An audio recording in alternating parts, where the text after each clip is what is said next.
Hi, everyone. Welcome. Excited to have everyone here.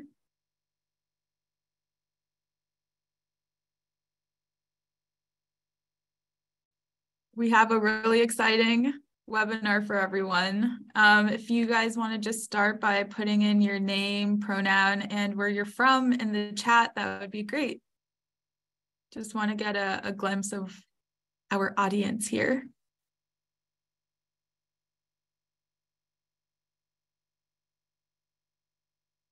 We have San Diego, North Carolina, Baltimore. All right.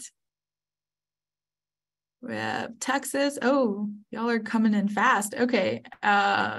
New Jersey, Vermont, Detroit, Chicago. I used to live in Chicago. What a good time. LA, Colorado. It's beautiful there. SF, New York City. It's a fun time as well. Indiana. Wow, so it looks like we have quite the mix here. I'm excited for this webinar.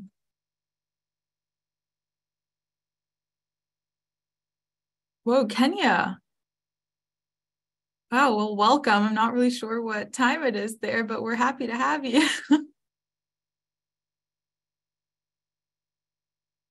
South Africa, Peru.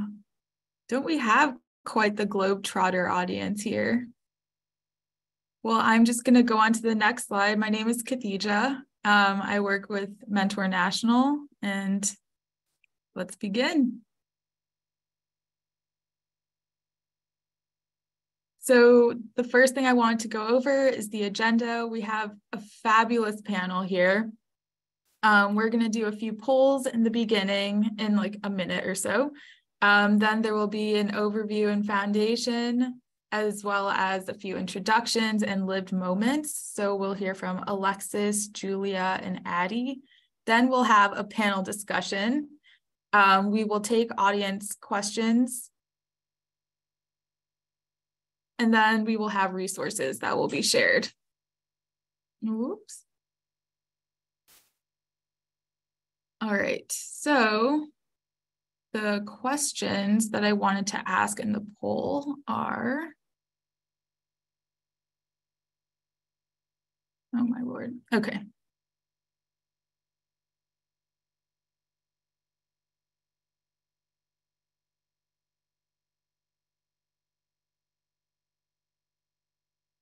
So the first one is the experience level. So what is your experience level in the mentoring field?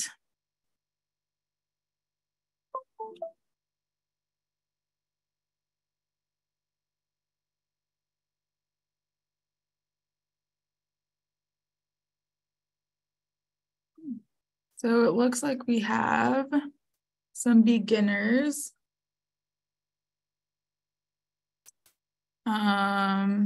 More experienced, 62% so far are experienced. All right, and then we have a few experts here. That's great.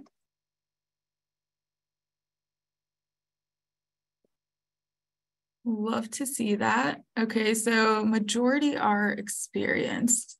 That's amazing.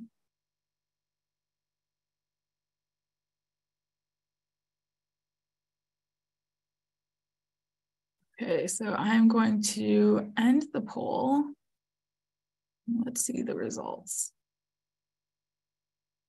Okay, so we have 62% of everyone are experienced, 29% are beginners, and then we have a few experts here and there just peppered in. Great to see. All right, so the next poll is your role in the mentoring field. So what best describes your role in the mentoring field? Are you a mentoring program staff or practitioner? Are you a national or affiliate organization staff member? Are you a mentor yourself? Are you an educator, a technical assistance provider, or a researcher? So far it looks like we have a lot of mentoring program staff and practitioners,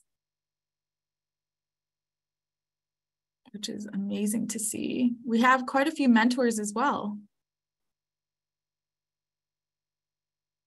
All right, let's see. So that's amazing to see. Over 58% are mentoring program staff and practitioners. So you all are in for a great webinar in that case. All right, so next, we're going to go over some housekeeping rules. If you can look at the bottom of your screen, there should be a chat button and then a Q&A button. The chat button, if you can continue to introduce yourselves, you can speak with one another and essentially just have an open dialogue, but the Q&A section or button at the bottom will be for your questions for the panelists. And so we will get to question and answer later on in the webinar. So please fill those in. Next, I am going to introduce to you our wonderful MC, Dustianne North. Dustianne is a researcher of mentoring and equity justice in the service systems. Dustianne is a trainer and technical assistance provider for youth mentoring and related youth services field since 1995. Dustianne focuses on youth, families, and transition-aged youth in high distress, such as child welfare, homeless or runaway, and the justice system. There is a built equity-driven scalable service systems that Dustianne is involved in, and emancipatory abolitionist practice and participatory research approaches. Wow, what a mouthful. Dustianne also bridges research and practice toward quality evidence-based services, and she's a lecturer and researcher at UC Berkeley School of Social Welfare. So welcome, Dustianne, take it away. Thank you, everybody. Happy to be here. Can everybody hear me okay?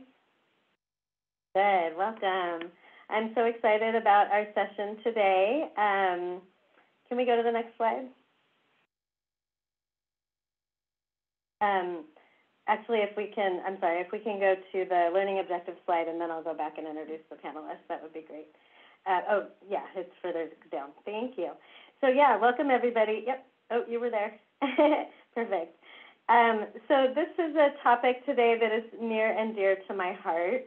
I do a lot of direct practice work with mentoring programs, and as you saw, I also do a lot of research and a lot of program development and collaborative development. So I'm always moving up and down the scale from direct individual interaction with young people to staff training up to organizational concerns. But I always really try to stay grounded in the basic question of how do we interact well with the young people and their families that we are supporting and collaborating with. And so this topic is something I've spent a lot of time on over my many years in this field. And so I think it's really important, and I wanted to go over a couple of learning objectives. So our main overall goal is to help you build skills and also confidence in both as program staff, as mentors, in whatever role you're playing with young people, to be able to show up for them in a nurturing and helpful manner when they face difficulty or when they want to talk about something kind of delicate or awkward to address. Our goal is also to center the preservation of relationships and building mentee agency, so mentee choice during these times, rather than a focus on really wanting mentees to select a specific solution or pathway. It's really more about building the relationship and also encouraging their agency and empowerment. We want to hear from young people themselves today about what they actually want from adults during these junctures. And Julia in particular is going to lay out for us sort of a roadmap for adults to find what she and some youth collaborators that she's been working with have defined as attunement with young people when having these kinds of conversations. So how do we not jump right to just telling them what to do or creating sort of a rift? How do we instead kind of attune to where they're at and understand better what they need? And we also want to help you recognize the ways in which past experiences that the mentees have had might be impacting upon their coping with a current situation and impacting on their needs from adults in these moments. So those are our goals. I hope that you agree that these are very salient topics for all mentoring practitioners, for all mentors, for anybody who wants to understand mentoring in a deeper way. I'm very excited. So if we can go back a few slides, I'd like to introduce our panelists, starting with Alexis. So I couldn't be more thrilled to have with us today Alexis Obena. Alexis is a social innovator. She is dynamic. I don't even have to say that, but it's true. Known for her relentless passion in driving positive change in the world. She has an impressive longstanding background in advocacy and policy within the child welfare system. She's dedicated her life to solving pressing societal challenges through innovative solutions. She's an independent contractor and businesswoman. She's leveraged skills to address issues such as social and racial justice, housing, education, and foster youth topics impacting various communities. Her visionary leadership and commitment to social justice has earned her recognition as a trailblazer in the field of social work.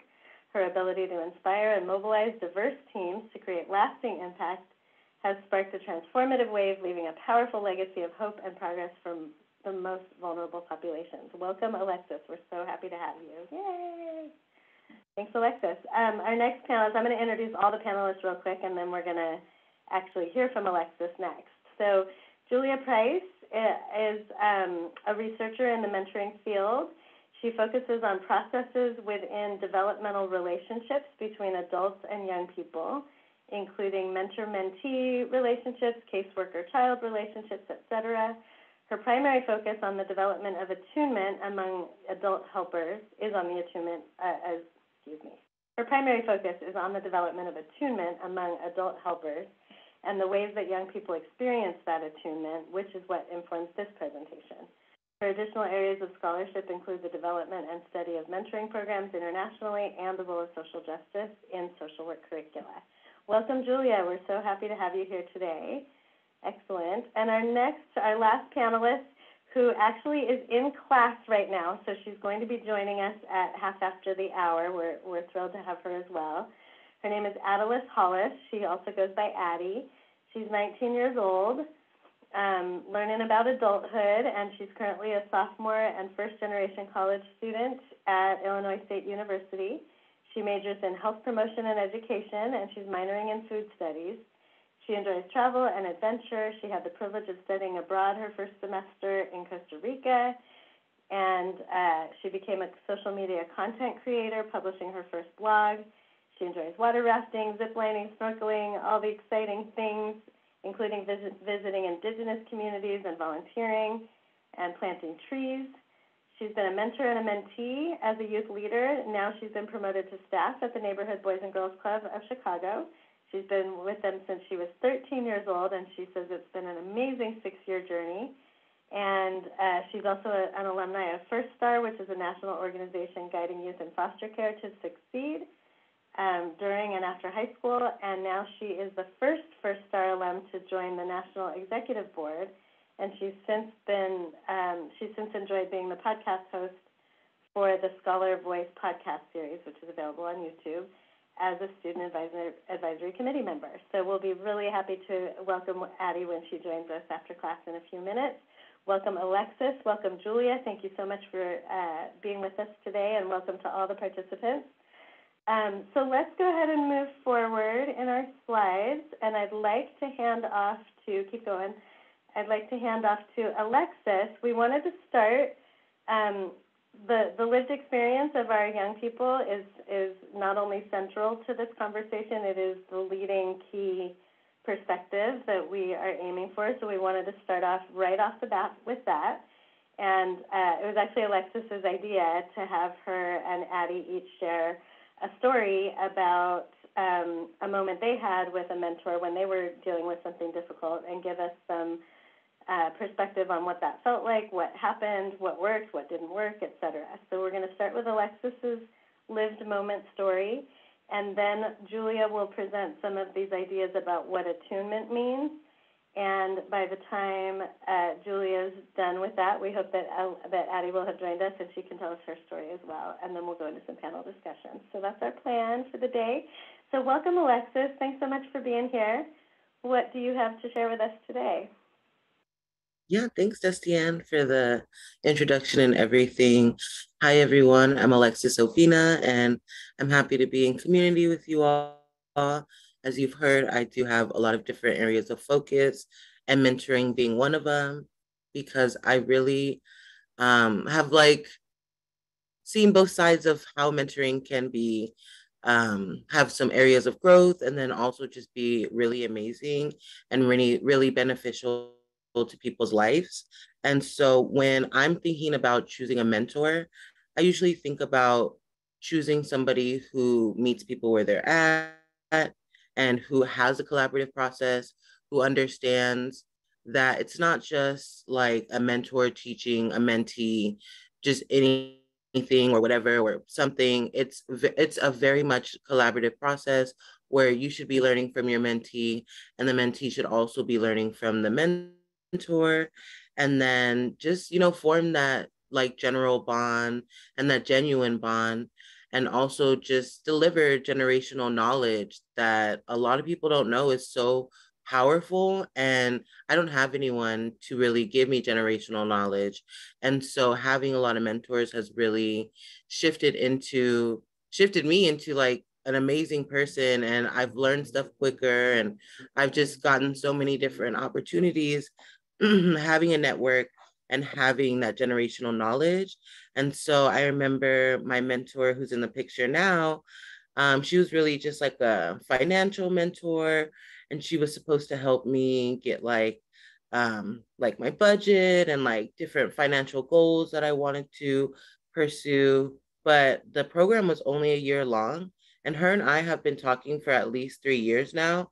And I really appreciate that because it really shows me that she wasn't really in it for like, oh, I'm just in it for this year and then on to the next one. Like she really cares about me. She really collaborates with me. We talk about just different things. Like she has rental properties and houses, and she teaches me about that. She teaches me about the stock market. And then I had a small business on Etsy, and I was teaching her about that. And I was teaching her like, the e-commerce side of entrepreneurship and just teaching her some of the stuff that I've done. And I thought that's really, really cool because I've never experienced like true mentorship where it was a collaborative process until I met this mentor. And so it also reminds me of a time where I had met another mentor, and my grandpa and I just celebrated a year of my grandma's passing in July. And it's still very hard for my grandpa, and it's like still very hard for me. And so when my grandma was passing, like she passed unexpectedly, and it was like really traumatic how she passed, and she passed unexpectedly. So it was just like a lot. I had never experienced like grief or like any death ever from anyone that I knew. And so like that whole time was just a lot. My grandpa is like obviously an older man, and so like I've never ever seen my grandpa cry. And so seeing my grandpa cry, like it was just a lot, and like I wanted to be there for him. And so I had a mentor like tell me like, oh, well, Alexis, like you haven't been answering my calls and you haven't been answering my texts. And it made me feel like you didn't want me as a mentor. So I just removed myself and we won't be talking anymore. And that really had me heartbroken because she was a really cool mentor. She was very nice. She was really cool. But I mean, I can't keep up with the program or like anything at that point. I felt like everything was kind of weighted on top of me. And I'm trying to like take care of my grandpa and make sure he's okay. And so, like, I really wish that mentor the best. And I hope that she has learned some different skills from that. But yeah, I just wanted to really add that, and like just really meeting people where they're at and understanding when they're going through something and just like being there for them. Because after I've met that second lady who was kind of like, oh, well, you're not answering my calls, it really hurt my feelings. And I was like, do I want a mentor, or what's gonna happen like if I get another mentor? Like I've never experienced someone just say that to me. Is it me?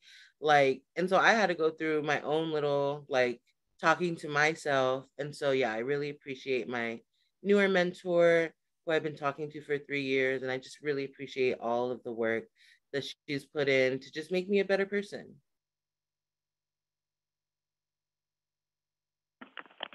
Wonderful. Can folks hear me okay?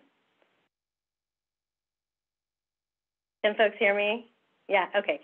Sorry, I used my landline so that I wouldn't have glitches, and my landline seems to be having a problem. So I'm going to, as we switch to Julia, I'm going to call back in. But thank you, Alexis. That was a really, really helpful share, and I really loved how you highlighted what's been really helpful and positive about your mentoring relationship.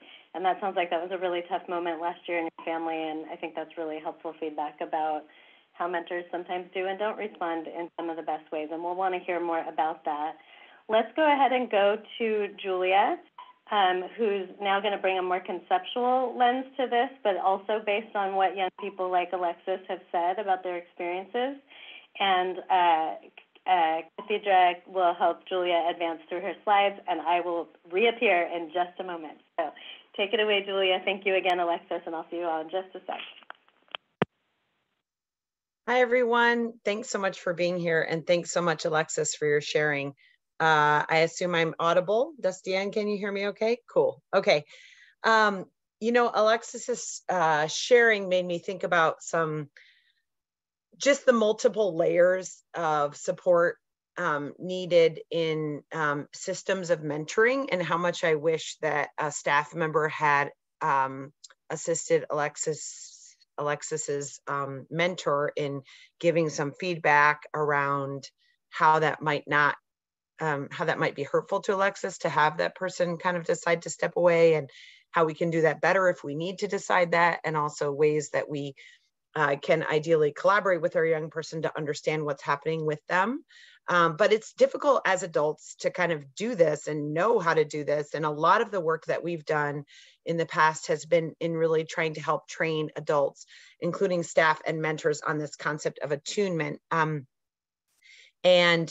do this work in collaboration with my colleague, Linda Gilkerson, from the Erickson Institute. So I want to make sure to acknowledge her here, because her work on the FAN model, which is the model that I now have adapted to the mentoring space, was some original work with home visitors way back when. There's a story of Linda and I serendipitously connecting at a conference, and the rest is history. But without her, I think my work would look very different. So very appreciative of her work and her ongoing collaboration. But our work on attunement historically has been focusing on training adults to develop their skills in attunement in supporting both mentors and young people. That FAN model, which stands for Facilitating Attuned Interactions, has been tested in some research, and in that research, it looks like mentors and staff are able to deepen their reflective practice, increase their sense of efficacy, both in terms of the things they can change and the boundaries they need to set when they can't change things, and increasing the quality and connection in their relationships across the mentoring system. So we've been really excited about that work. If you're interested in talking about trainings available for mentors and staff related to attunement, I will put my email here in the chat, because that's the best way to reach me to talk more about that. But this presentation particularly is focused on sort of our efforts at trying to understand what a youth's experience of attunement is and how they would put it in their own words. Because most of the research is really pretty adult centric. And honestly, you know, when I talk to practitioners, a lot of times it's like, well, it has to be because these adults are coming into the lives of kids and we need them to have these skills. And it's very true. But the original research I did that sort of developed the construct of attunement was watching adults, both staff and mentors in school settings, connecting with young people and really learning from the best of their practices. And the research I'm going to be talking about now is really asking young people, you know, how do you experience attunement? What does that connection feel like? Does it look the same as we think it does in watching adults? And how can we language that in a way that can really instruct adults from the young person's experience? So this question of, do young people share the same ideas of communication strategies they find helpful or harmful in their interactions with adult mentors is really what guided this research. Next slide. Julia, Sorry, we Okay. got a quick question in the chat. Can you please explain what FAN stands for again? Yes, and Khadija, please interrupt me whenever you need to, because I can't see the chat. So thank you so much, and thank you for the question. FAN stands for Facilitating Attuned Interactions, and it's a little bit of a shortcut because it's a little confusing. The N is the second letter in interactions, but it was the best we could do. But it's facilitating that attunement and those connections between the adults in helping systems and the young people they're supporting, as well as the adults they're supporting. So in collaboration with Dr. Kelsey Dean, who was at that time at the University of Auckland in New Zealand, and Linda, the person I mentioned earlier, and in partnership with youth co-researchers and designers, one of whom, Addie, is just joining us. We worked through funding from the Hemera Foundation to kind of conceptualize attunement from a youth perspective. And one thing I'll say is just after doing this work, I feel like every research project needs to have youth co-researchers and designers when it comes to young people. Like it was so, and I know Destian can speak to this, it was so powerful and kind of game changing for us to have those young people guiding us essentially in how to do this. And what we did was we interviewed young people, we shared with them a set of 2 videos that Kelsey from the University of Auckland had developed based on the attunement construct as informed by the FAN and some of the research we've done on attunement. So she had developed some videos from actual scripts of adults and young people interacting together that depicted our understanding of attunement and misattunement. So we asked our interviewees what their take was on these videos, what they saw in them, how they resonated with them or not, what they thought about the mentor's approach. And then we also asked the young people about their own experience of mentoring and their experience of connection with mentors and how they would define that. And the work also resulted in developing some training tools, again, through the guidance and participation of our youth co-researchers and designers. Next slide. So we were able to conduct 13 interviews.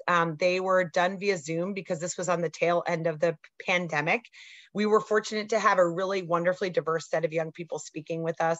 And the interviews lasted 50 to 80 minutes in length. And so some of them were really rich.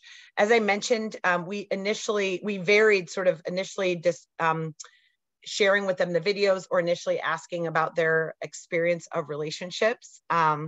And what we learned was that young people were able to share their unique perspectives on power dynamics within mentoring relationships, balancing of that power between mentors and youth, the role of advice giving, what's therapy, what's not, what's friendship, some of these sort of tensions that the research has talked about. And I know practitioners are managing and dealing with a lot in the practice. And from that data, which we then worked on and analyzed as a group, including the youth co-researchers, we developed a set of tips that we thought would be accessible to agencies and organizations, and ideally really useful in helping mentors understand the experience of young people in terms of attunement. I will say we were interested to find actually that these tips do mirror the adult understanding of attunement in many cases. There are some specific areas where they depart or give us more to work with, but what's particularly powerful is that they are from the youth voice and therefore are much more accessible that way. Next slide. Okay, so this is a sort of PowerPoint modified version of the tip sheet. And again, they come from the data themselves. And if we weren't such a large group, I'd have folks read them for us, but I'll move through them quickly and look forward to discussion. So what we've done is combine the theme with an example quote from the data that sort of depicts that theme. The first, ask me before you tell me, right? This is that advice giving piece. Ask permission to give advice to the mentee rather than just giving it. The second, I don't want to be pressured to fulfill the goals that you've set for me. That was really interesting. Even in what young people described as less powerful mentoring relationships, they often felt pressured to kind of like perform for or meet the expectations of their mentors. And so this idea of really making those solutions be more suggestions, which does, again, overlap quite a bit with the mentoring FAN model and the collaborative, sort of the role of collaboration with young people in that model. This is an interesting one. Physical affection. Friendly gestures are welcomed. And the way they described it: high fives, fist pumps, handshakes, back pats, and even a hug are cool, but make sure I'm okay with this. So making sure to get that endorsement. Number 4, I want to be heard and validated. So this was also another interesting theme, this idea sometimes that mentors tend to dominate the conversation. So making sure to give young people a lot of space to express themselves in the relationship. Sometimes our needs change over the relationships. Let's make sure to check in. So I love this because this is getting at the youth's experience of development in relationships that we all know, right? I've heard so many times from mentors, like, we were a great pair when they were 8, but now that they're 13, I don't know how to interact with them. So really building in our support of mentors, training around that developmental piece for young people and how that might change the experience of the mentor. Vulnerability can be shared. So this gets at like how much to disclose and share. And I know Kelsey and her team in New Zealand has done quite a bit of work in this area. The mentees describe it as, or the young people, I want to share my experience, but you sharing first makes it easier. So kind of modeling vulnerability and making that okay, and giving space for that in the relationship as appropriate. This number 7 gets a little bit at that number 2. We feel pressure to impress you. So just recognizing, even when the relationship, when you feel like it's a strong relationship, that there's still that power dynamic at play that young people feel. And so particularly at the beginning of the relationship, there may be a sense of pressure from the young person, from the adult to the young person that they experience. Number 8, go off your mentee's interpretation of their experiences. This is another powerful one.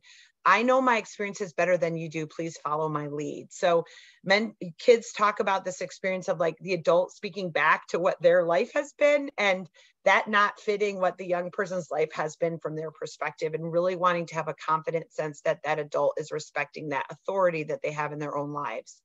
Number 9, don't just pay attention to what I say, but what I do. So this, for us studying the FAN and that training, the role of body language in young people, and really attuning to that, acknowledging it, privileging it just as much as we do what they say, what they do with their bodies. And then number 10, don't try to sugarcoat it. So mentees, sometimes you've talked about adults kind of, they felt like sort of sidestepping difficult conversations and feeling like they really want their adults to show them that hard feelings are normal and that they can be validated in those difficult feelings. If they see the adult sidestepping it, it gives them the message that it's not safe to discuss in the relationship. So I'm happy to talk more about these, but those were the top 10.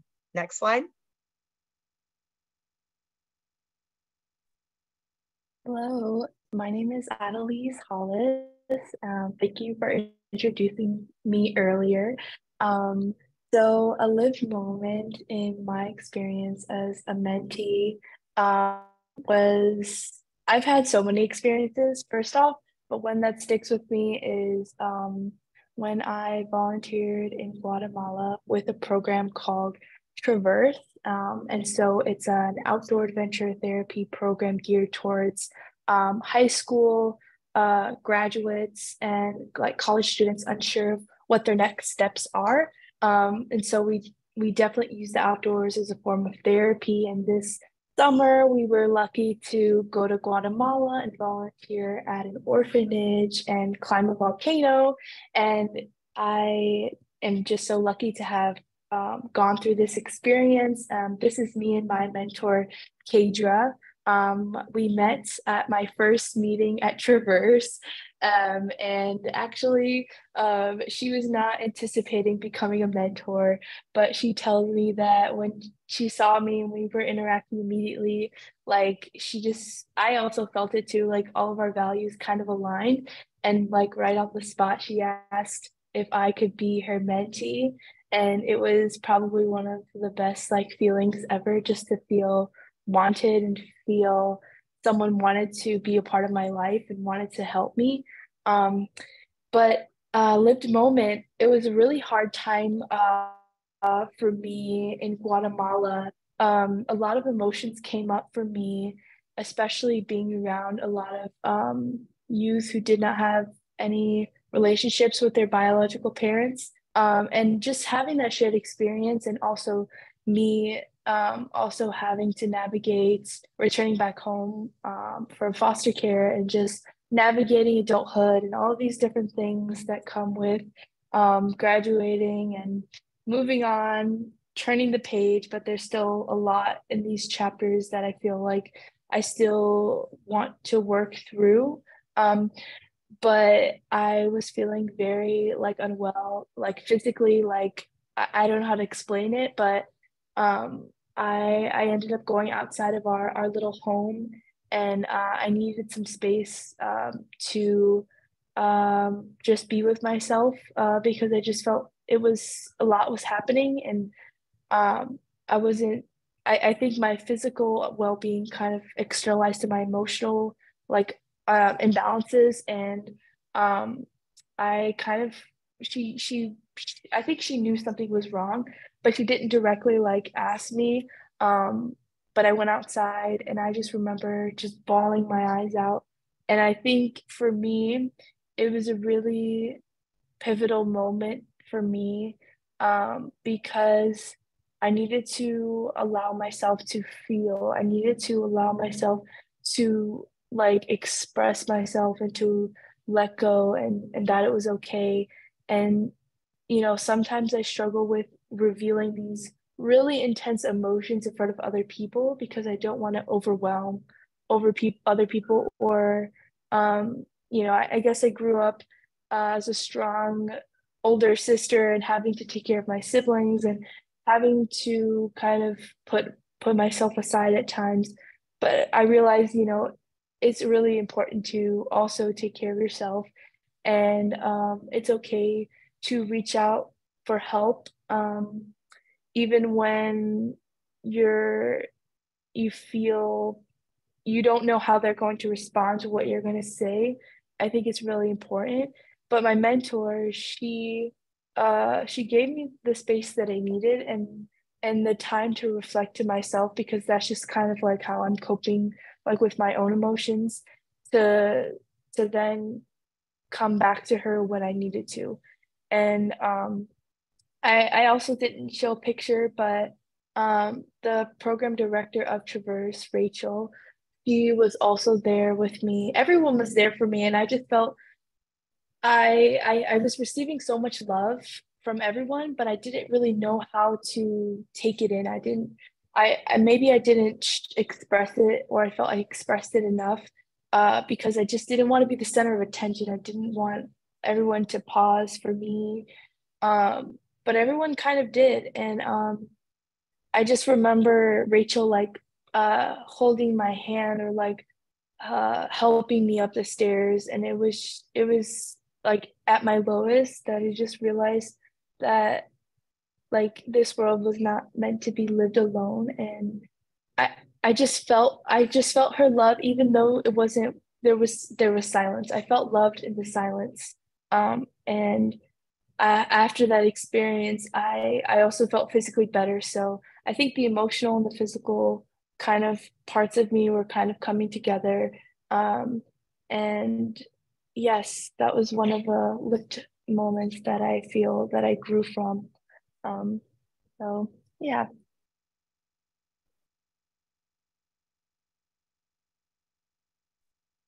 Okay, Addie, thank you so much for sharing, and welcome to the session. I was going to welcome you before you launched in, but you were ready to go. Thank you so much. That's great. No, that was wonderful. I just wanted you to feel welcome. So thanks for that. Again, really helpful sharing, really vulnerable. I loved the feeling supported in the silence moment. I really felt that. Not only that, but I really felt that. So thank you. There's all kinds of chatter in the chat, by the way, about your travel program, and it's cool to see that the founder of your program, Rachel, is here. So folks seem to want lots more information about that as well. But of course, we'll stick with today's topic for now. But really, really helpful. So what we want to do now is we want to go ahead and go to some panel discussion. And so the first thing we wanted to do, we know that Julia's research, which Addie has also been a part of, was done with a lot of youth involvement. So we know that it's not just kind of academic stuff that was generated in some ivory tower somewhere, but still it's not enough to just present it and leave it at that. We want to hear more from our youth presenters here about how the model lands for them. And Addie was already familiar with it before this session. Alexis will be offering more of a new perspective on it. But we thought, now that you've heard from Julia and these sort of helpful tips and ideas that youth have shared with them, that it'd be nice to hear a little bit more from the young people about what resonates most with Alexis and Addie about the youth definition and experience of attunement that Julia and her colleagues and youth leaders have developed, sort of what resonates most, if there's any pieces that don't quite resonate or that they might want to edit or append, and any other reflections that our youth panelists would like to offer. So I might start with Addie, just because you're familiar with the model. Do you want to say a few words about your experiences working with Julia on this and what you found most interesting or useful? And then we'll get Alexis's more fresh perspective on the work as well. Yes, for sure. So I think this research really resonated with me personally because I was just so connected with like the participants, and I was so connected with learning not only how I am in like mentoring relationships, but like how I can be a better mentor for other youth and other people in my life. And I find myself coming back to these different points and realizing that also, you know, me as a mentee, you know, sometimes I put these expectations up for myself because I don't want to let my mentor down. I don't want to let anyone down because I just don't want to let anyone, maybe that's one of my own fears, is letting people down. But I think for me, what resonated also was picking up on those nonverbal cues, that because personally, I might not be a more direct person when it comes to addressing my own boundaries or setting those up in those relationships, but picking up on those like little cues. I mean, we were rewatching that video, and we were, every single time we'd watch it, or every single time we would transcribe another interview, I would find something else. It was like, I feel like this is kind of also relating to like being in a mentor relationship. It's not just, oh, this is the problem, this is the solution. It's like, it's almost like layered. We have to like kind of keep coming back to it, because it's always going to pop up. There's always going to be something that's going to pop up that's going to make us react a certain way.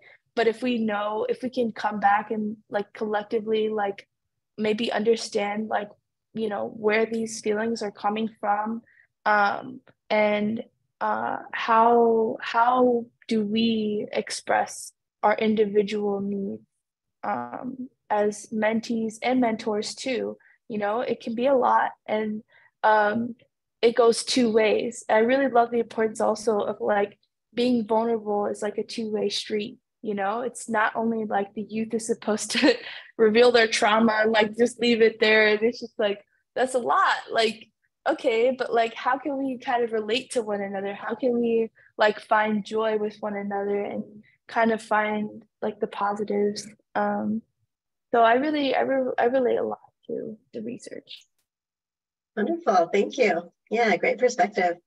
Alexis, if you're feeling ready, we'd love to hear how this all lands for you and what perspectives you're bringing to this. Yeah, thank you. Thanks for sharing that, Addie, too. I feel like just looking back at the research, there really is no cookie cutter approach. I know Julia talked about like communication with young people. And yeah, that's always hard for me. I feel like people always ask me like, oh, what's the best way to reach out to young people, or what do you like do, or whatever. But not everyone's going to use Google Calendar. Not everyone wants to call, not everyone wants to text. Like, it can't always be through email. So there has to be some sort of like agreement and understanding on why it's important to reach out to people on their preferred method and coming up with those like compromises, because people don't like to say compromise, but I do, because it's very much real in life. You have to compromise. Like, and so just making sure, yeah, you also have that open communication and that you're not making assumptions or trying to put people in boxes. I know, like, even when I'm in certain programs, it's like, let's start from like even with my mentor, it was like, instead of saying like, let's start very basic, she said, well, what do you know? And what do you want to know? And like, let's work from there. And like from there, we got into like things that weren't even about finances, but I love that we were able to do that. And so like, yeah, just like making sure that it's a collaborative process again, and very youth centered and youth led. There's a difference. And just for me, I'm like very busy. I acknowledge that. Other people acknowledge that. And it doesn't mean that I don't deserve a mentor just because I'm very busy. And it has really opened my eyes to like, there's really no barriers unless, like, I can't explain. There's no barriers because my mentor is on Eastern Standard Time and we still make it work. We still text all the time. We still like, it's been a little hard trying to schedule a call, but like, you know, at least we text all the time. We send voice notes, like everything. So there's ways to still have that communication that's meaningful, that's impactful, that can still get like emotion and just like closer. I don't know how to explain it, like closer to each other without it having to be a traditional way.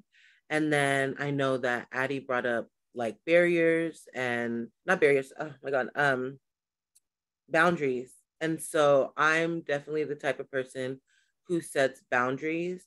And I think that, like Addie was saying, if you're not that person who's like, hey, look, check this out. This is what it is, and this is what it's not. Like, we need people to model what setting boundaries looks like, what being like, I don't know, having those tough conversations look like. Because my mentors told me that, like, hey, okay, you can't text me after 6 on Pacific Standard Time because I forget that's 9 o'clock Eastern Standard Time. And so just her saying that, like, it's like, okay, I try not to text after 6. Like, we have our boundaries, but we're still very close, even though those boundaries were set.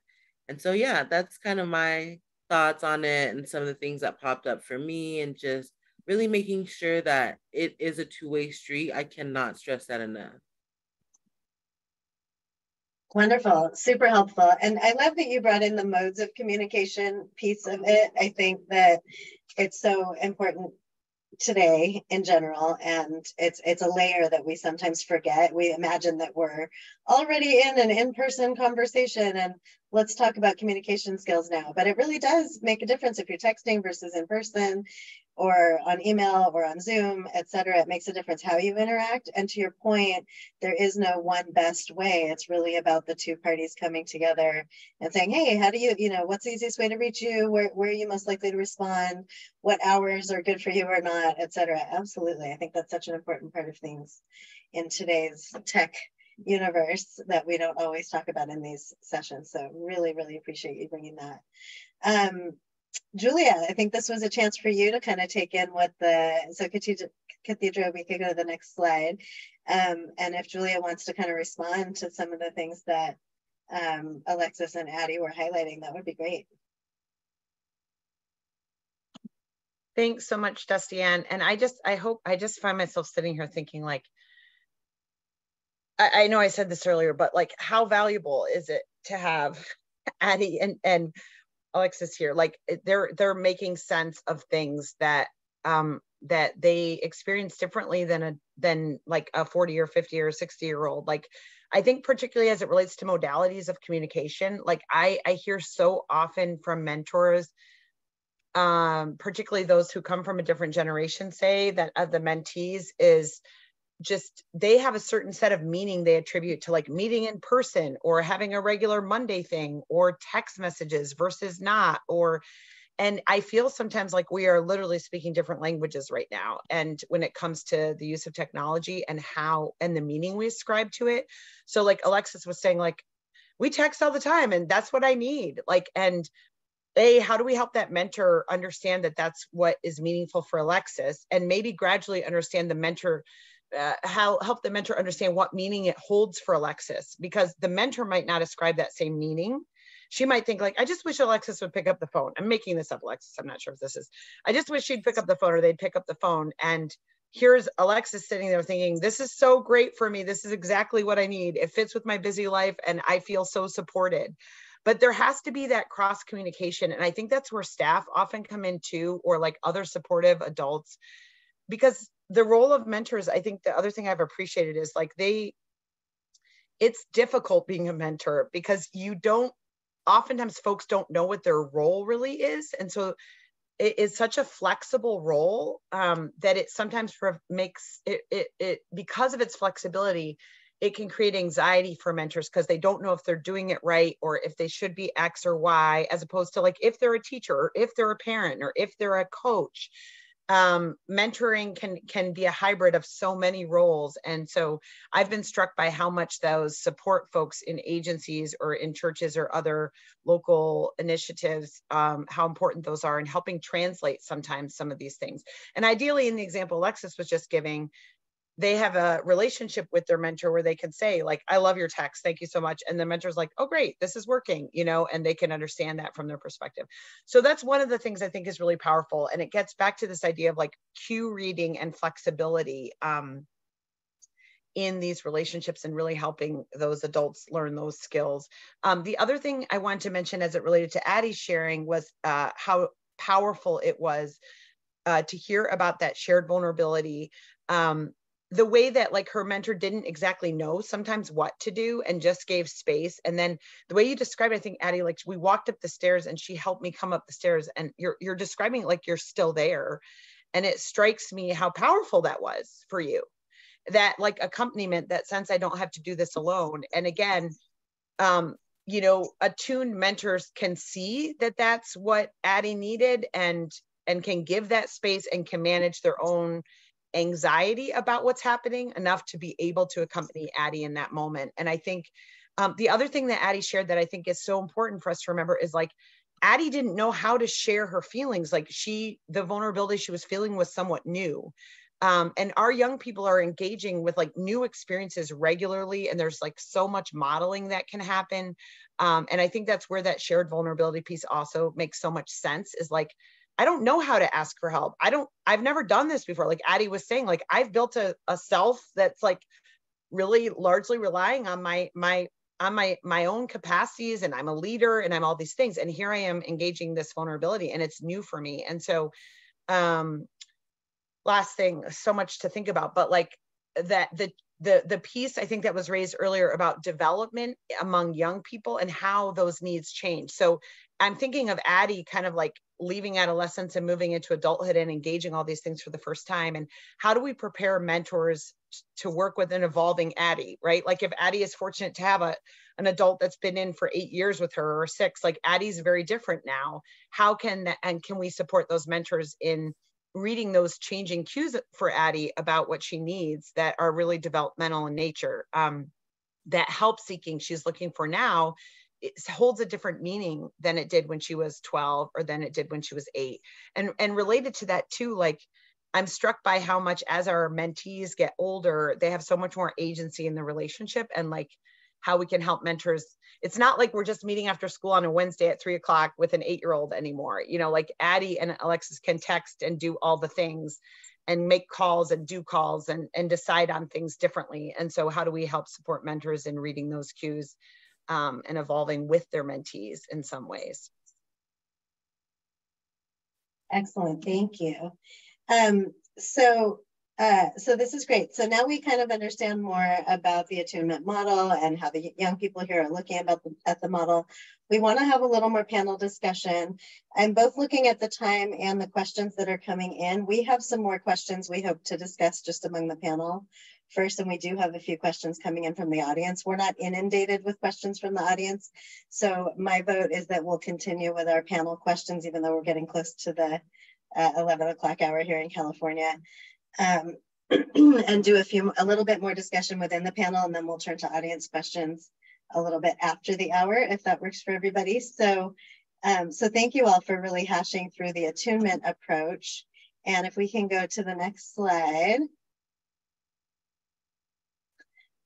So we wanted to think a little bit more about when mentors and mentees or staff and mentees have differences in terms of race, gender, economic background, sexual orientation, documentation status, ability, all of the things that can make people different. And so we wanted to get the young people's thoughts and Julia's thoughts about specific strategies when you're working across differences. And then also, what about when they're from more similar backgrounds? We can't always assume that that removes all the questions, et cetera. So wanted to hear a little bit from our panelists about that. I'd love to start with Alexis on this one, if that would work for you, Alexis.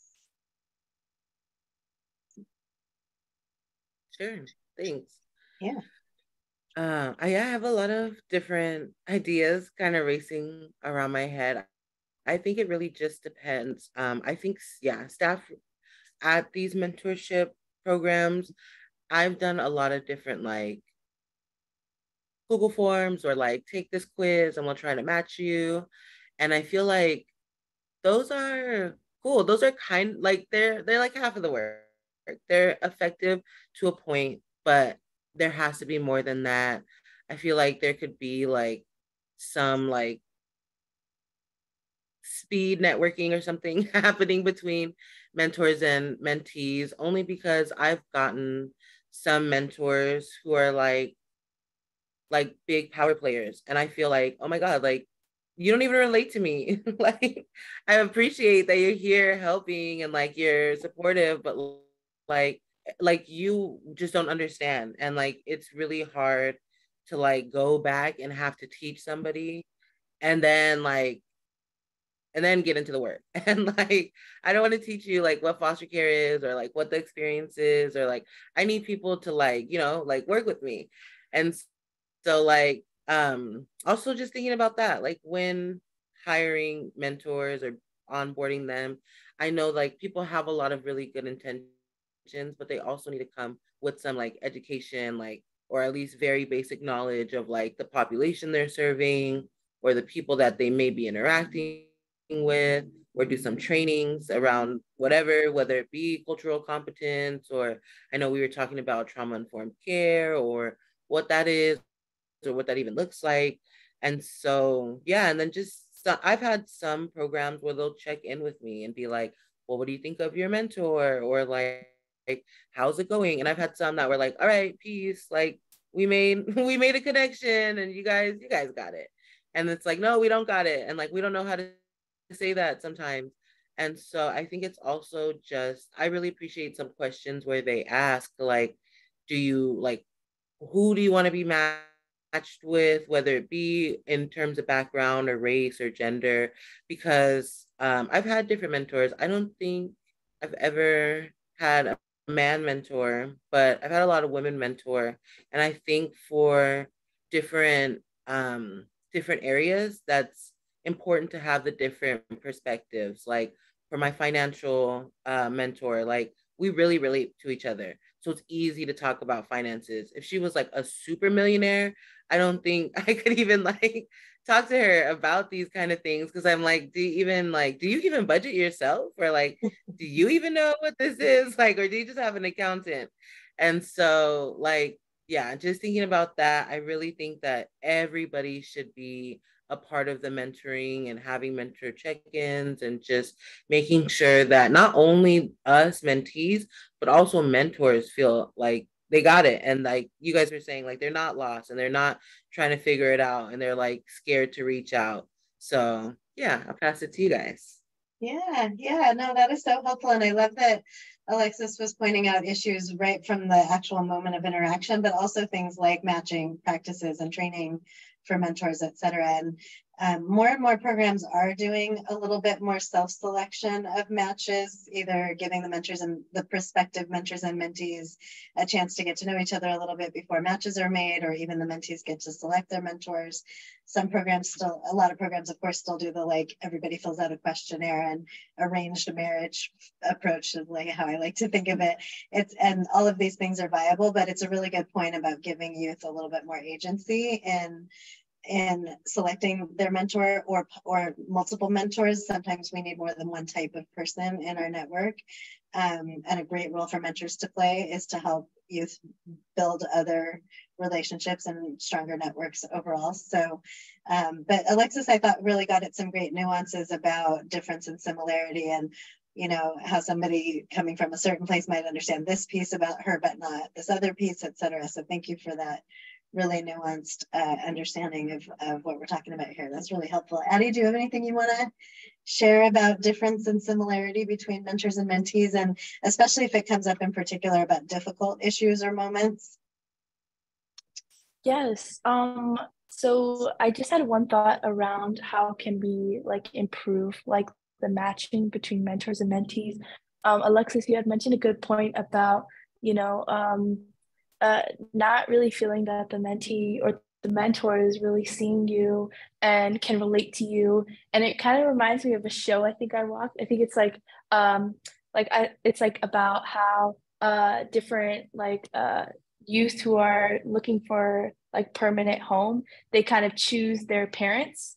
I think it's called The Day I Choose My Parents or something like that. But I actually I love that show because it was really like, it was so real and raw. Like it wasn't just like all, you know, happiness, but it was like the child got to choose like their parents, but it was also like a reciprocated, also like they chose the child, and it was just this feeling of like feeling like someone chose me or I chose this person is so powerful. And I think if there are ways where we can not only, I think surveys are really cool because you know, we all have like different interests and like we can gauge, but there's something about meeting in person that kind of just connects everything together. Like being like meeting my mentor, like it was totally like not planned or anything like that, but like we met and we connected and we're still here. And I think maybe if more of those like genuine kind of candid relationships or experiences were like fostered, then I think that's where like the real connection kind of begins. Because I feel that when I'm thinking about the mentors that I've had, like yeah, I've been lucky. I've had like a financial advisor, like mentor, and a career coach, and I actually had a male one too, which is different. I actually really enjoyed like not I don't know, I enjoyed it because I feel that I've always had like dominant like females in my life, but I've never really had like a strong male figure in my life. But it made me just I don't know, see things in myself, I guess, that I didn't see before. And I just felt so connected. I felt like in the initial session, it was more, you know, Addie like getting to know me and asking me like, what do I want out of this like coaching? What do I want? And I really had to, I was like, wait, what do I want? I don't even really know. And then kind of just going from there.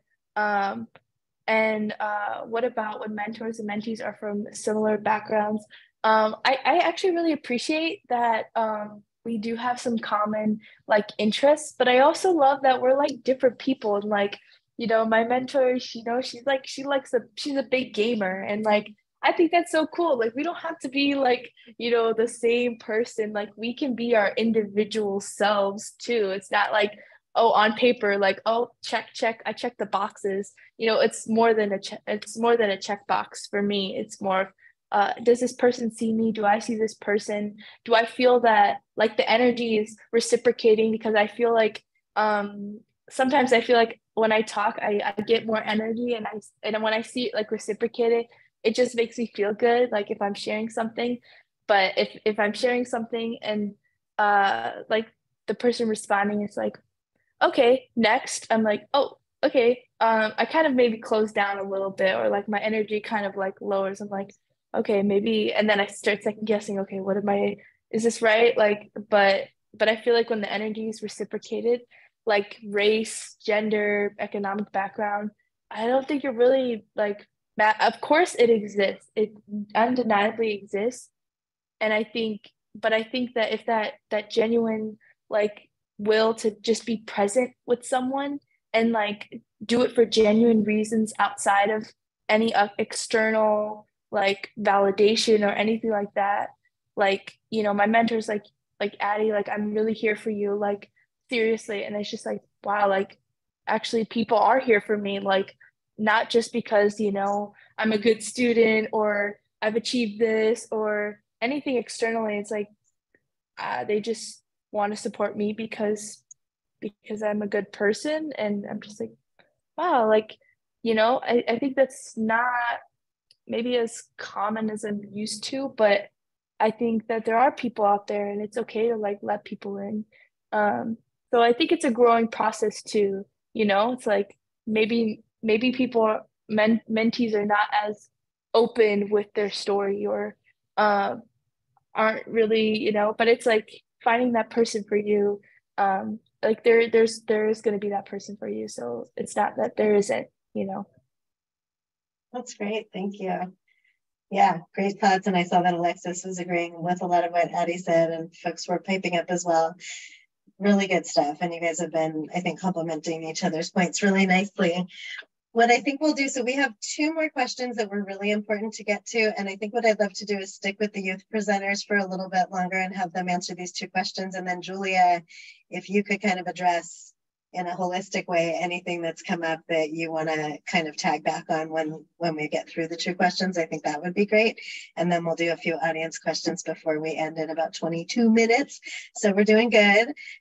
So this is a really, for me, this is a really both fun and important question. And I was so glad that our youth panelists brought this to specifically asked to have this part discussed. So we all know that there's a lot of emphasis these days in mentoring and in other fields to be trauma informed in our approaches, right? And we know that the trauma informed lens kind of came into the fore over the last, I don't know, 10 to 15 years and has become a real centerpiece in notions about services for folks that have been through difficult experiences. But we wanted to hear from our youth panelists about what they think about trauma-informed understandings and how they would like adults to be sensitive to their past experiences when dealing with a current issue or crisis or difficult topic. I think that the young people today are really leading the way in helping us understand trauma in new ways and understand that not everything is about trauma also. So I was going to start with Alexis, but I know your camera is off. Does that work for you, Alexis, or do you want me to start with Addie, or what feels good? Either way. Okay, you're ready to go. Yeah, I think it would be great to start with you. Thanks. Go ahead. Okay. Yeah, I was just putting my hair in a ponytail, but yeah, I feel like for me, I just don't like trauma informed. Like as a language, only because there's a lot of, I've sat in like 3 different trauma informed trainings, and there's like different viewpoints, there's different exercises, there's different everything. And I feel like a lot of people are also trying to shift the narrative of trauma informed to healing center. And so just kind of like dropping the like, like focus, like the hyper focus on trauma. Like, yes, you can be aware of people's traumas. You can be supportive. You can do things to help people feel supported. Ask them, like, what are your triggers, or what are your whatever, like different things like that. Because I know we were talking about trauma response, and I feel like trauma response doesn't have to come from a trauma-informed lens. It could come from the healing-centered lens. And we have to start focusing on the healing, because we're just like such a like go-go capitalistic society. Like, mental health is not not that important, and it really is. And like we need to like start shifting the narrative. Like, yes, we acknowledge that what has happened in your life is extremely traumatic, And I was kind of sharing this a little bit, kind of how it's just like, you know, like for some people, foster care was extremely traumatic, but for some people, like divorce is extremely traumatic. But when you put the two together, it's like we shouldn't be comparing them. Like these are just two traumatic experiences that people need to start learning how to heal from. And so I feel like when we start coming from that approach and really supporting people on like, okay, I see you and I see your triggers and I see like maybe how you react. Like a lot of people react in like anger or an emotion, or some people get passionate about something and it's taken as anger. And like that happens to me, especially in, you know, the society we live in. And sometimes I'll just explain myself and it's like, oh, are you trying to like argue or something? It's like, no, I'm just explaining why I feel like you were wrong, or why I feel like I was done wrong. And I feel like we're old enough to have these conversations, and we need to be modeling what positive and healthy conversation and open communication looks like. And so I just really want people to start coming from that lens and really understand that, yes, you can go to the trainings, you can sit in them, you can say, I'm certified and being trauma informed, but you also need to put it into practice. Wonderful. Thank you. Yeah, absolutely. Addie, what would you like to add to that?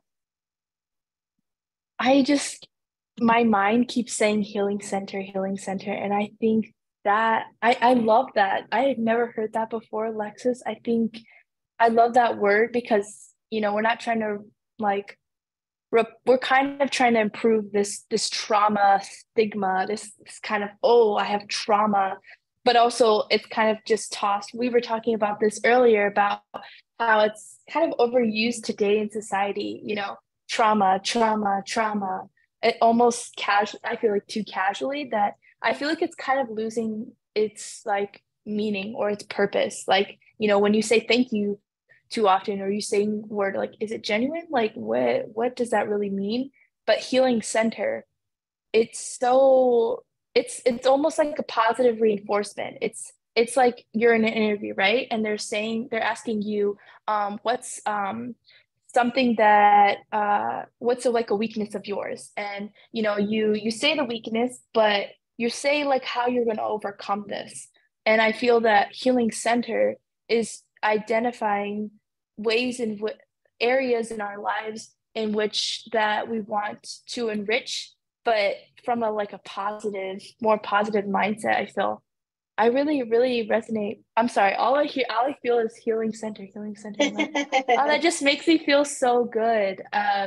You know, instead of trauma, I have trauma. No, I'm healing center. Like, you know, I don't know. It just feels so positive.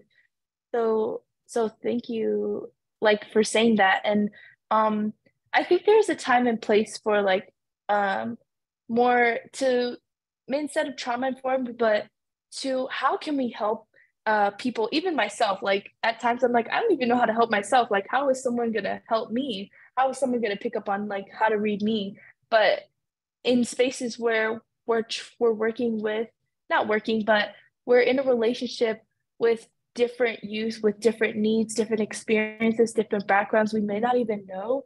I think it's important to be like open-minded and to really just listen. Like, for instance, if I bring something up, I think then that, and at that point, then, you know, I want to talk about this. But perhaps if I'm not bringing it up, maybe I don't really want to talk about something that's happened in the past that I'm healing center from, or I feel that it will.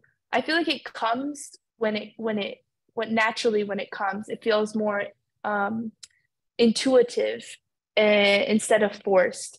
And so I feel like these kind of conversations happen.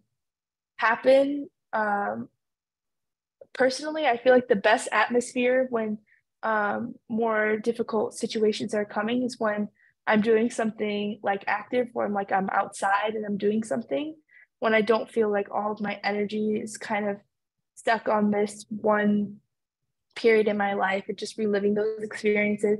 It's more of like a lot of different things come and go, but I think the movement for me kind of makes me feel like, okay, like I can talk about this and I can keep moving forward. I can keep taking a step. I can keep going. And I feel like it also depends on the atmosphere when we're talking about, you know, these situations. You know, are we in a room with someone and, you know, are we comfortable saying this? And so there's a lot of layers to how can we start talking about, you know, these areas. But I really think it really starts with, like, does this person really want to talk about this? And I think if they did, they would bring it up. But then again, if it's serious, yeah, it's also important to receive that feedback from like a mentor's perspective too, because you might be blindsided about, oh wow, wait, actually this might be deeper than I think. But I think again, it's like a balance for me. Yeah, good. Thanks, guys.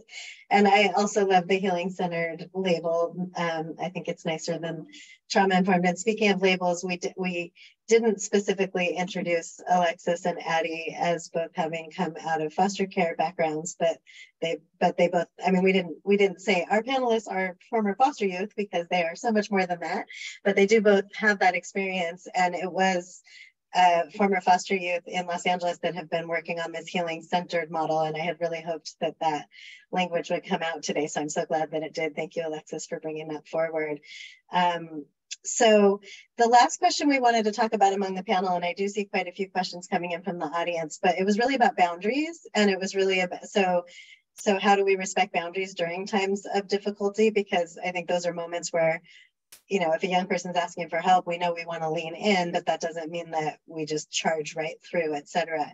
So I would like to hear from the young people about that. But what I thought maybe is that this is a good time for Julia to reflect on any last little points you want to make about the conversation that's been happening so far, and any comments you have about what your research says about boundaries. And then Alexis and Addie, if you have anything short to add about boundaries, let's try to be done with this piece in the next 3 to 4 minutes, and then that will allow us some time for some audience questions, if that works for everybody. Wonderful. Go ahead, Julia. Great. Thank you so much. This is such a good conversation. I've been taking notes, and I am going to keep this to like a minute or two. Just a couple thoughts. One is, I mean, I had heard this expression healing center, and it's striking to me just what that shifts.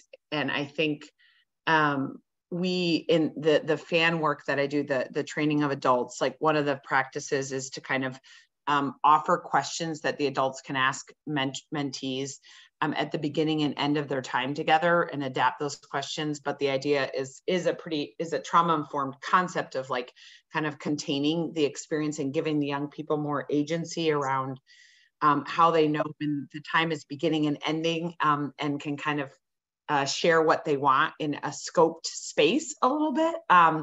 And a lot of what I am struck by in the conversation is this idea of like reading cues, and when Addie says like they'll let you know if they want to talk about it. I think the other thing that I want to try to help mentors understand is they can ask young people things, and they can co-create the relationship. So if Addie were my mentee, I could say like, hey Addie, I know you had that, you know, big test this week that you were kind of anxious about. Do you want to chat about it at all? And Addie could be like, ideally, if we have a decent rapport, she could say like, maybe later. Or she can say, I'm okay, I'm good, or whatever, however direct she wants to say it. But I don't have to have a magic wand. I can also ask my mentee like in a way that has like authentic curiosity about aspects of their experience within reason, and sort of ask them to tell me if they want to talk about it. Or it could be like something more sensitive, like, I know XYZ, you know, has been a part of your history. Like, I'm always here if you want to chat about it, like something like that. So that then is a message to Addie that she'll be taking the lead on when we talk about something, but that I'm a safe space for hearing it. So I think one of the things that keeps coming up to me is the role of like authentic curiosity among mentors. Like, they don't have to have all the answers. They don't have to have even like, they don't have to have memorized the best approaches. If they approach their mentee with like a real curiosity about who they are as human beings, and like how they're evolving and changing and what's important to them, it gets them a long way. So thinking about kind of how we can cultivate and even teach sometimes curiosity. And I wanted to mention that as it relates to differences in demographics, like the original work we did related to attunement actually did not map across demographics. So the most attuned mentors and staff were not necessarily the older or the younger or paired with the same or different gender or race. The attunement constructs seem to kind of hold sway regardless of those differences. And at the same time, we know those differences matter. And so thinking about like the research on matching and demographic differences is emerging, but sort of still inconclusive. It's sort of like it does matter, and really it matters per person, similar to what Alexis was saying. So that gets back to me to this idea of curiosity. Like, can we learn slowly over time with our mentees, ideally in Addie's case, like walking or doing the things that they feel comfortable doing, about how those things matter? So I'll pause there. Those are some of my thoughts as we're talking. Yeah, no, that's great. I think we have like 1 or 2 minutes if Alexis and or Addie want to say anything else about boundaries. Alexis, you want to give it a shot? No, I think, Okay. I think, yeah, I said it all. Thanks. Great. See, we can ask them if they want to talk and they can say no. Awesome. Addie, did you want to add any thoughts about boundaries real quick? No, I think I'm good. Okay.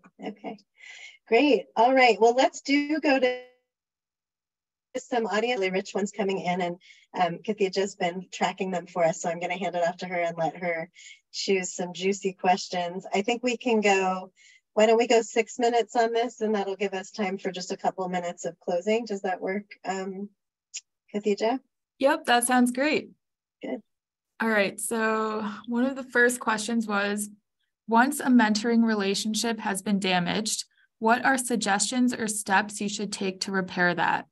There isn't any safety concerns, just differences of opinions that are preventing students from collaborating productively with their school administration. So tips on repairing when there has been damage. Anybody feel particularly called? I do. Good. There's another question in the chat. I'm just going to simplify it, from an anonymous person that talks about, it says they help support mentors and mentees, and there's always a difficulty in building connection with their mentees.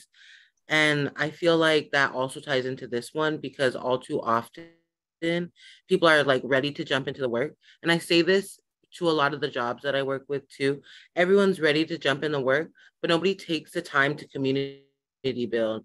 Let's do some community building. Like, it can't just be an icebreaker. It has to be like, what do you do? Like my mentor did that. She's like, what's your favorite color? And like, what's this? And like, I'm gonna send you these questions, like funny, silly ones, whatever.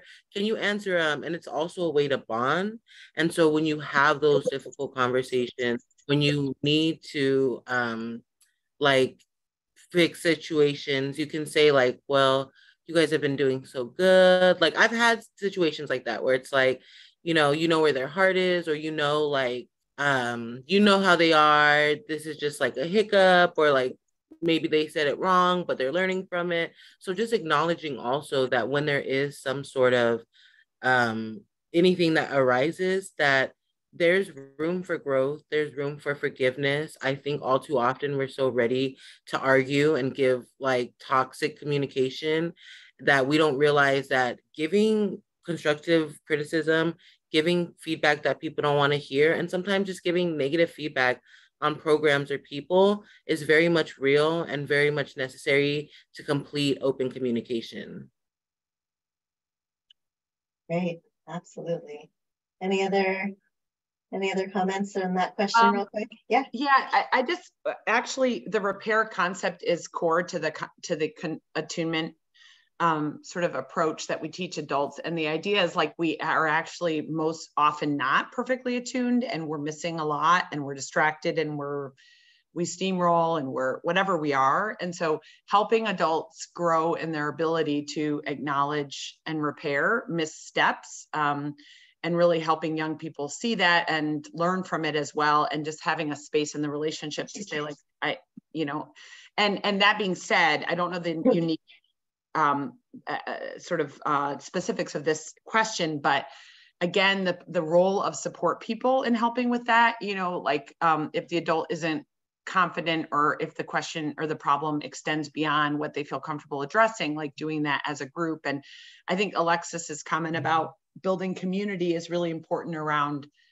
ideally, if the mentor has a strong relationship with a staff member, then it can feel like more of a community of support rather than like bringing the principal in because there's a problem. So I think, you know, it gets back to that network of adults. I think that can be useful for kids in these instances. And I was just going to add that I think it's also important to be honest with ourselves and honest with whoever we're interacting with. Because yes, Alexis, I think it's really important to also mention like negative feedback too, even though I feel like I'm probably less likely to say it, you know, it is important in order to fully be ourselves. It's not always about the positives or how can we work through this. I mean, yes, how can we work through this, but identifying this is how I feel, and also using, I guess, the present tense of this is I like I love, I don't know, I love you, like I want the best for you, like I want to be there for you. And again, I feel like that is just like if I was in a situation where like, yeah, I wasn't talking with my mentor, I think that like them reaching out for me, and I guess this is a case by case basis because you never really know. I think we all grew up receiving love in many different ways, and it's not only about receiving love, it's also about the absence of what we received too. Not everyone knows how to accept care or knows how to accept how people are approaching them and kind of read how like their ways of how they're expressing love too. So I think it's like a learning experience, and not making assumptions either. I think it's really important when trying to repair. Not only, I don't know if I really like the word repair because I'm like, oh, well, this needs to be fixed. This needs to be complete. This needs to be solid. Like we need to get back to where we were before. When in reality, we need to understand like that's not always the case. And that's okay too. Like we're like even being ourselves, you know, like, oh, I need to get back to that point in my life. Oh, like why are we trying to compare to something that already happened in the past? Why can't we foster what we already have right here? And how can we build what we have like right now? Like why are we worried about the past or the future? Like, you know, where are you right now? Like, I guess that's kind of the lens I'm coming from. Yeah, I love that. That's great. I think we probably don't have time for any more, unfortunately, but that was such a rich conversation. I was about to say, let's do one more, but I see that we're pretty much at time. Oh, panelists, thank you so much. This has been such an incredibly rich discussion. And I can see from the chat that people are really inspired and finding a new perspective. And I feel like if there's one thing that's really coming out for me most about how we're evolving the trauma-informed lens, about boundaries, about all of these, about the repair, is this really being in the moment, being present with where we are now. We're not stuck in the past, but we're acknowledging the past. We're not necessarily, I mean, we're looking toward the future, but what I'm hearing more than anything is about being so present and being really in the here and now with what is, which seems very aligned with this attunement idea. So that's great. So let's just really quickly, I think Khadija is going to go back a couple slides. Our presenters had some key takeaways they wanted you all to come away with. So one is that shared understanding between adults and young people about helpful and harmful ways to communicate within these relationships will help us further develop our understanding of attunement. So it's about building that shared understanding between the young person and the adult of what attunement is and what alignment looks like. Important to think about this role, the role of the sharing in our development of training materials for mentors and for staff that authentically incorporate youth perspectives. So really making sure that all the ways that we support and train our staff and mentors come from youth perspectives and from real interactions, and then considering how mentees' past experiences are relevant during a current situation, but avoiding over pathologizing, respecting boundaries, and as we learned, staying present in the moment. So if we go forward a couple slides, there was also some next steps that our panelists thought you all might want to take just to deepen the learning here. So reflecting on your own past mentorship experiences, I'm sure a lot of you do this from time to time since this is your work, but really digging back into those moments. What went well, what did not, what can you learn from those? And really, number two is really leaning into what youth-led mentoring can look like. Alexis made the point that youth-centered and youth-led are not the same thing. Both are important, but youth-led might be, if I had to choose, I would go with youth-led. So how can you make sure that the mentoring is a two-way street? How can you make sure that the mentors feel they're learning as much from the mentees as the other way around, et cetera? And then we thought this might be a good moment for you to go back to your library of resource tools, right? And about how to support youth in difficult times and what's missing now that you've heard this conversation. On the resources tip, which I think is the next slide. So Julia did provide the link and the citation for her research. I think we can send it out. I think I have access to it. We can send it out as a document afterwards. We're also going to send out the slides, and we're also going to provide you the poster of the top 10 tips. So that'll be another format for that. So those will be some additional resources we're happy to provide after the session. And I think that's all I have to say, other than just thank you to everyone who attended. Thank you to our incredible panelists and presenters. Thank you to Khadija for getting us through with good tech support, etc. And just thank you, everyone. This has been an incredibly rich and powerful session. So good to see everyone. Thank you all so much. Thanks. You're on mute, Khadija. Yeah. Thank you, everyone. I just have a few additional resources that will be included in the slides that you will be receiving next week. You can always email us with any feedback or questions at collaborative-webinar-series@mentoring.org. Mentor is also a national organization, so we do have affiliates across the United States. So if you want to find your local affiliate, there is a hyperlink you can click on. And then we also have a mentoring connector that recruits mentors. As well as a National Mentoring Research Center that is funded by the Office of Juvenile Justice and Delinquency Prevention.